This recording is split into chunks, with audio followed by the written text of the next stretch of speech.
احسن اقبال کا کہنا ہے آئی ایم ایف سے معاہدے کی جلد منظوری کے لیے پر امید ہیں۔ آئی ایم ایف معاہدے کی منظوری کے بعد روپیہ مستحکم ہوگا۔ آئی ایم ایف ڈیل ہونے سے بے یقینی کی صورتحال ختم ہوگی۔ ملک کی معیشت کے لیے بڑے اہم فیصلے کیے، وفاقی وزیر احسن اقبال کا یہ کہنا ہے۔ وفاقی وزیر منصوبہ بندی احسن اقبال نے نیو یارک میں پریس کانفرنس کی اور اس دوران ان کی جانب سے کہا گیا کہ آئی ایم ایف سے معاہدے کی جلد منظوری کے لیے پر امید ہیں۔ آئی ایم ایف معاہدے کی منظوری کے بعد روپیہ مستحکم ہوگا۔ آئی ایم ایف ڈیل ہونے سے بے یقینی کی صورتحال ختم ہوگی۔ وفاقی وزیر احسن اقبال نے نیو یارک میں کہا کہ ملک کی معیشت کے لیے بڑے اہم فیصلے کیے ہیں۔ وہ نیو یارک میں پریس کانفرنس کر رہے تھے اور اسی دوران انہوں نے کہا کہ آئی ایم ایف سے معاہدے کی جلد منظوری کے لیے پر امید ہیں۔ آئی ایم ایف معاہدے کی منظوری کے بعد روپیہ مزید مستحکم ہوگا۔ احسن اقبال کی جانب سے یہ بھی کہا گیا کہ آئی ایم ایف ڈیل ہونے سے بے یقینی کی صورتحال ختم ہوگی۔ ملک کی معیشت کے لیے بڑے اہم فیصلے کیے ہیں۔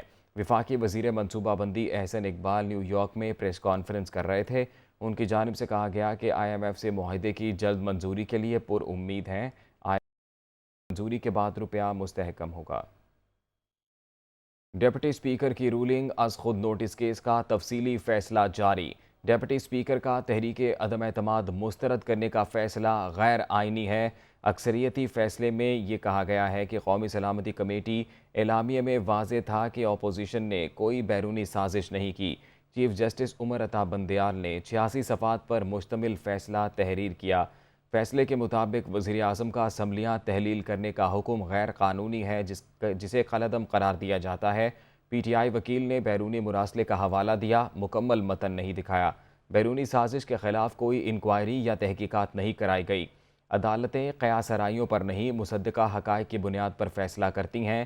سفارتی تعلقات کے پیش نظر مراسلے سے متعلق کوئی حکم نہیں دے سکتے۔ سفارتی مراسلے سے متعلق فیصلہ کرنا ایگزیکٹو کا کام ہے۔ چیف جسٹس کے گھر اجلاس میں 12 ججز نے از خود نوٹس کی سفارش کی۔ آئین کو مقدم رکھنے اور اس کے تحفظ کے لیے اسپیکر رولنگ پر از خود نوٹس لیا۔ پارلیمانی کارروائی میں اگر آئین کی خلاف ورزی ہو تو اس پر کوئی تحفظ حاصل نہیں ہے۔ ڈپٹی اسپیکر کے غیر آئینی اقدام کی وجہ سے سپریم کورٹ متحرک ہوئی۔ مریم نواز نے کہا ہے کہ نون لیگ جیتے گی نہیں بلکہ جیت چکی ہے۔ فتنہ خان انتشار کا دوسرا نام ہے۔ 17 جولائی کو پنجاب کے دشمن عمران خان سے مقابلہ ہوگا۔ نااہلی، مہنگائی اور کرپشن کو شکست دیں گے۔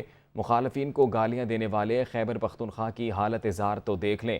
عوام کی مشکلات کے دن ختم ہو رہے ہیں۔ پیٹرول جلد سستا ہوگا۔ مریم نواز لیا میں انتخابی جلسے سے خطاب کر رہی تھیں۔ 17 جولائی کو مسلم لیگ نون کا مقابلہ شیر کا مقابلہ کسی گیدڑ سے نہیں ہے۔ شیر کا مقابلہ اس فتنے سے ہے، اس فساد سے ہے، اس انتشار سے ہے۔ کا نام ہے فتنہ خان۔ 17 جولائی کو پنجاب کا مقابلہ پنجاب دشمن عمران خان سے ہے۔ اسلام آباد سے پنجاب کی حدود میں آتا ہے، گالم گلوچ کر کے نکل جاتا ہے۔ یہ پنجاب کی تباہی کا سب سے بڑا منصوبہ ہے۔ پشاور ڈوب گیا، مردان ڈوب گیا، سوابی ڈوب گیا اور عمران خان یہاں پنجاب کو ڈبونے کے لیے آ گیا ہے۔ شرم کرو عمران خان، یہ وہ لوگ ہیں جو تمہاری ذمہ داری ہے۔ میں یہ پوچھنا چاہتی ہوں کہ 4 سال جب تم حکمران رہے، لوگ آٹے کے لیے ترستے رہے، تمہیں رونا نہیں آیا؟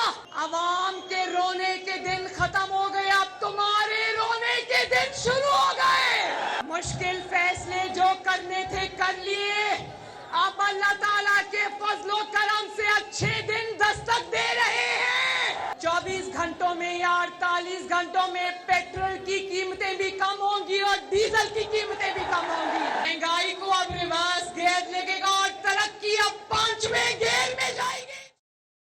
عمران خان نے کہا ہے کہ الیکشن کمیشن ان کے ساتھ ملا ہوا ہے، سب تیاری کر لیں، 17 جولائی کو مل کر انہیں شکست دیں گے۔ سزا یافتہ خاتون کو وزیر اعظم کا پروٹوکول دیا جا رہا ہے۔ جو بھی اوپر بیٹھے ہیں وہ سری لنکا کے مناظر دیکھ لیں، وہاں وزیر اعظم کے گھر کو آگ لگا دی گئی۔ صدر بڑی مشکل سے باہر بھاگا، یہ دن یہاں بھی آ سکتے ہیں۔ تیل کی عالمی قیمتیں ہمارے دور سے بھی کم ہو گئیں۔ وہ جھنگ میں جلسے سے خطاب کر رہے تھے۔